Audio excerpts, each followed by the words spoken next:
Hi, this is Michelle with International Mountain Connection, and if you've already seen one of our videos, you've heard me say, because Brian isn't in the kitchen, he's in the mountains. But what does that mean anyway? Let me explain.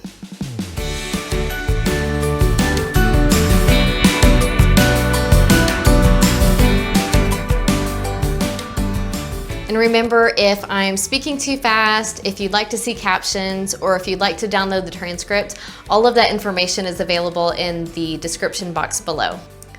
So who's Brian and what is he doing in the kitchen?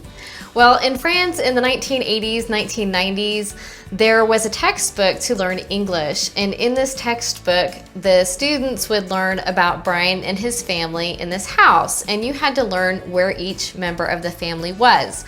So the students would be asked, "Where is Brian?" And they learned how to respond, "He's in the kitchen." So this phrase was absolutely drilled into their heads.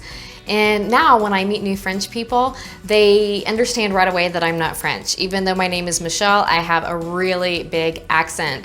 So they are very quick to tell me, "Oh, I'm sorry, I don't speak English." But what I can say is, "Where is Brian? He's in the kitchen." And then they laugh. So it's kind of like the French community's own private joke. So basically, anyone who went to school in the 80s and 90s and was learning English, they know these phrases. And there was a comedian who made this really popular or really famous because he did a skit. And he talks about how he learned English as a child in school and how he was traumatized, and he knows he's not the only one who is traumatized, because if you wanted to learn English, you needed to know where Brian was in this house. You needed to know where Brian's family was in this house. And it was absolutely hilarious. So this is like a point of reference in French culture. So after being stuck in the kitchen for more than 35 years, we're trying to liberate Brian so he can go into the mountains and learn some new vocabulary.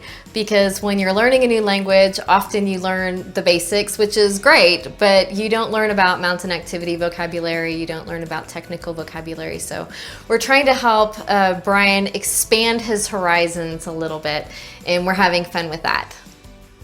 Speaking of having fun, I hope you're enjoying the videos. I promise they'll continue to get better. And if there's a particular subject that you would like to learn more about, just let us know in the comments, or you can send us an email.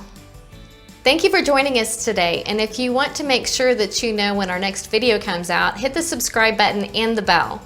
And if you haven't visited our website yet, you should do that. We have a blog that talks about some of our adventures in the mountains. We also have an account on Instagram where we introduce 2 new vocabulary words every week. So you see an image, you see the word, and then you hear 3 different sentences. So this is not only good for pronunciation, but also to see the words being used in context. So now you know why Brian isn't in the kitchen and why he's in the mountains. I'll see you soon. Bye.